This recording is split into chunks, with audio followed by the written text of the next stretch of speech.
নমস্কার বন্ধুরা, পারুস কিচেনে একটা নতুন রেসিপিতে আপনাদের স্বাগত জানাই। আশা করি আপনারা সবাই ভালো আছেন। সামনে গণেশ চতুর্থী আসছে, তাই গণপতি বাপ্পার প্রিয় ভোগ প্রসাদ মতিচুর লাড্ডু, সেটা আজ আমি বানাবো। আসুন তাহলে মতিচুর লাড্ডুটা কীভাবে বানায় দেখতে থাকুন। মতিচুর লাড্ডুটা আজকে আমি কোনো ছাঁচের সাহায্যে বানাবো না, কারণ সকলের কাছে তো ছাঁচে থাকে না। আজকে আমি এরকম একটা কন্টেনার নিয়েছি, এই কন্টেনারটা ফুটো ফুটো করে নেব। এই সুচটা এরকম সুচ একটা নিয়েছি, গরম করে নিয়েছি, আপনারা সেফটি পিন দিয়েও করতে পারেন। আর একটু দূরে দূরে ফুটোটা করতে হবে, এরকমভাবে একটু গরম করে নিতে হবে, একটু দূরে দূরে ফুটোটা করবেন। এইরকম ফুটো করে নিয়েছি, পুরো কোটোটাকে একটু দূরে দূরে। এবার এটা দিয়ে আমি বেসনের গোলাটা দিয়ে ভাজবো। মিহিদানাটা করার জন্য এবার গোলাটা বানাবো। একটা বড় বাটি নিয়ে নিয়েছি, তার মধ্যে আমি এই বাটি মাপে করছি। এই যা বাটি বা কাপ যেটা মাপি আপনারা করুন না কেন, সেই বাটি মাপি সব জিনিস নেবেন। এই বাটি মাপে এক বাটি বেসন নিয়েছি। বেসনটা প্রথমে চেলে নেব। বেসন অবশ্যই চেলে নেবেন ব্যাটার করার সময়।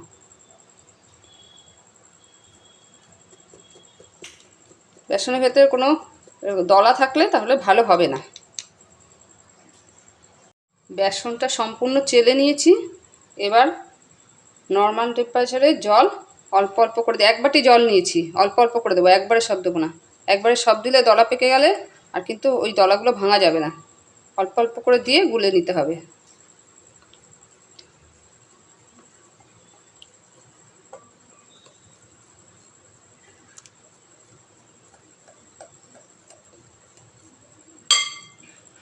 আবার কিছুটা দেবো।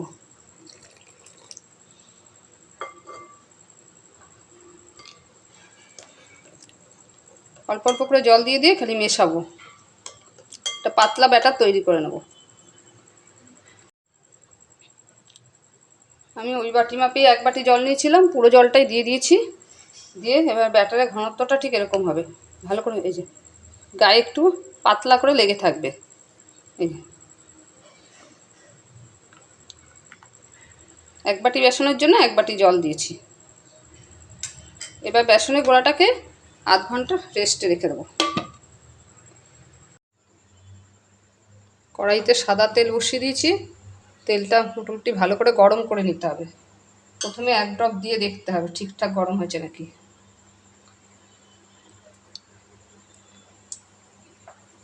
সঙ্গে সঙ্গে এরকম তেলের উপরে যদি ভেসে ওঠে তাহলে বোঝা যাবে যে তেলটা ঠিক গরম হয়েছে।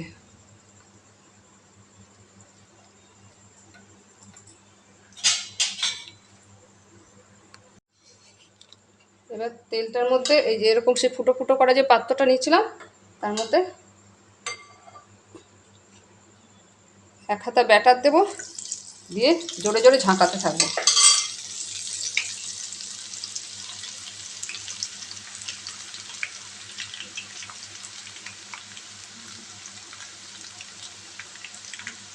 তেলটাকে মিডিয়াম করে দেবো।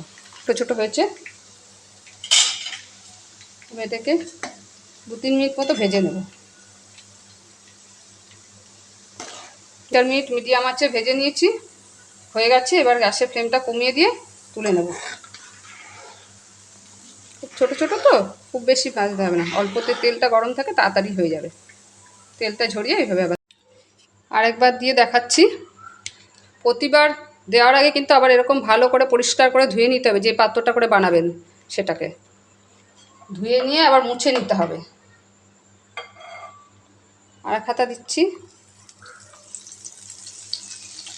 এরকম ঝাঁকাতে হবে সমানে। আর গ্যাসের ফ্লেমটা মিডিয়ামে রাখতে হবে। ছোট্ট ছোট্ট ছোট্ট ছোট্ট হচ্ছে দেখুন। এই খোলাটাও 3-4 মিনিট মিডিয়াম আছে ভেজে নিয়েছি, হয়ে গেছে। এবার গ্যাসের ফ্লেমটা কমিয়ে দিয়ে তুলে নেব। এবারে সবগুলো তুলে নিয়েছি, এভাবে সব বুন্দিয়াগুলো ভেজে নেব।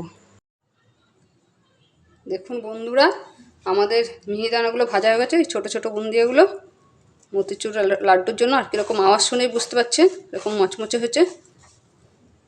আর এরকম ছোট্ট ছোট্ট করে করে নিতে হবে। আর একটু এরকম হালকা লালচে কালার আসবে তখনই তুলে ফেলতে হবে। খুব কড়াও করা যাবে না, আবার একদম সাদাও রাখা যাবে না। এবার এগুলো আমি রসে দেবো। একটা কড়াই বসিয়ে দিয়েছি ওভেনে, খালি খোলায় 1 মুঠো চাল মগজ ভেজে নেব।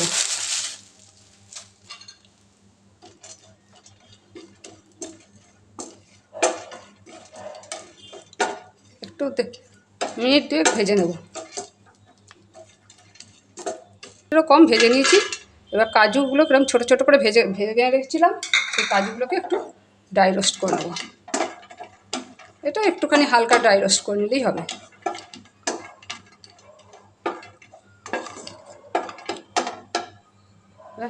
ড্রাই রোস্ট হয়ে গেছে, 1 মিনিটের মতো করে নিয়েছি, নামিয়ে দিচ্ছি।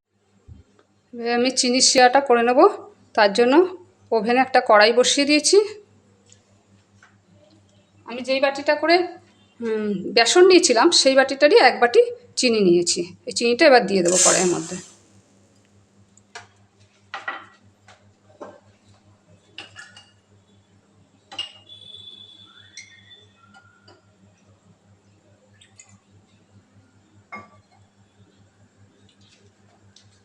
এক বাটি চিনির জন্য 1 বাটি জল দিচ্ছি, সেই বাটিরই 1 বাটি জল।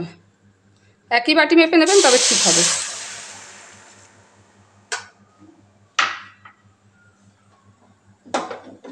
এবার জোর দিয়ে ফুটিয়ে চিনিটাকে গলিয়ে নেব ভালো করে। 4-5 মিনিট মতো ফোটাবো। চিনিটা গলে যাওয়ার পর 5 মিনিট মতো জোর দিয়ে ফুটিয়ে নিয়েছি। এবার এটা কোনো একটা বা দুতারের শিরা হবে না, এরকম একটু চ্যাটচ্যাটে ভাব হবে, একটু চ্যাটচ্যাট চ্যাটচ্যাট করবে। হাতে দিলে একটু চ্যাটচ্যাটে ভাব হবে, তাহলেই হয়ে যাবে শিরাটা।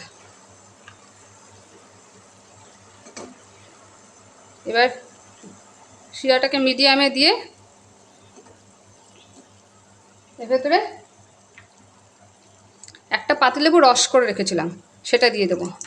পাতিলেবুর রসটা দিলে শিরাটা জমবে না, ঠান্ডা হলেও জমবে না। অরেঞ্জ ফুড কালার দিয়ে দেবো। এটা অপশনাল, এটা আপনারা নাও দিতে পারেন ইচ্ছে করলে। একটু মিশিয়ে দেবো ভালো করে ফুড কালারটা।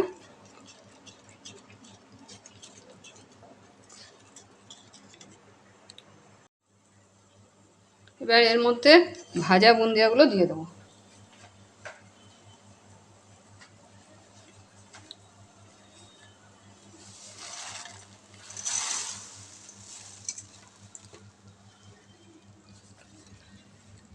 দিয়ে মিশিয়ে দেবো সব।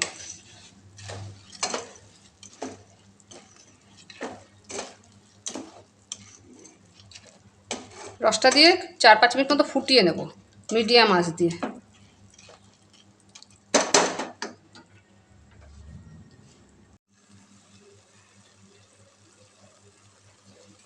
এবার মিহিদানাগুলোকে 5 মিনিট মতো মিডিয়াম ফ্লেমে রান্না করে নিয়েছি। এখন একদম রসটা টেনে নিয়েছে, পুরো একদম শুকনো হয়ে গেছে। কমিয়ে দিয়েছি এবার গ্যাসের ফ্লেমটা। এবার এর মধ্যে যে এলাচ দানা, 4টে এলাচ দানা গুঁড়ো করে রেখেছিলাম, ছোটো এলাচের দানা গুঁড়ো করে রেখে দিয়েছিলাম, এটা মিশিয়ে দিলাম। আর চাল মগজ আর কাজু যে ভিজে রেখেছিলাম সেগুলো দিয়ে দেবো। কিছুটা চাল মগজ রেখে দেবো আমি সাজানোর জন্য।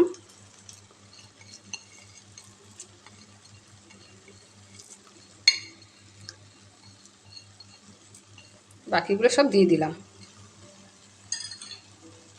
মিশিয়ে দেবো এগুলো।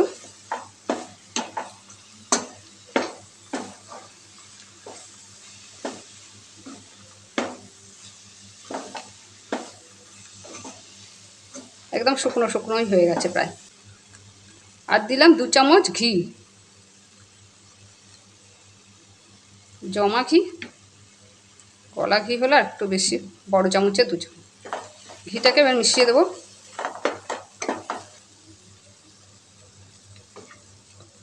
ঘিটা দিলে গন্ধটাও ভালো হবে, আর মতিচুর লাড্ডুগুলো পাকাতেও খুব সুবিধা হবে।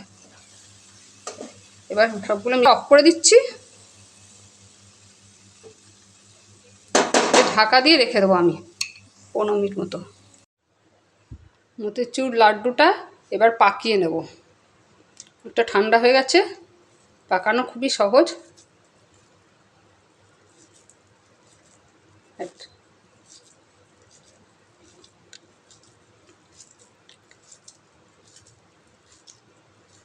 এরকমভাবে হাতে চেপে চেপে চেপে চেপে একটা লাড্ডু এরকমভাবে চেপে চেপে চেপে চেপে বানিয়ে নিলাম। আপনারা আপনাদের সাইজ মতো বানিয়ে নেবেন। খুব সুন্দর, বানাতে খুবই সুবিধে, কোনো অসুবিধা হবে না। মোটামুটি একই সাইজ করে বানাতে হবে, তাহলে দেখতে ভালো লাগবে। আবার এভাবে চেপে চেপে চেপে চেপে গোল শেপ দিয়ে বানিয়ে নেব। আর একটা লাড্ডু বানিয়ে ফেললাম। এইভাবে আমি সব লাড্ডুগুলো বানিয়ে নেব।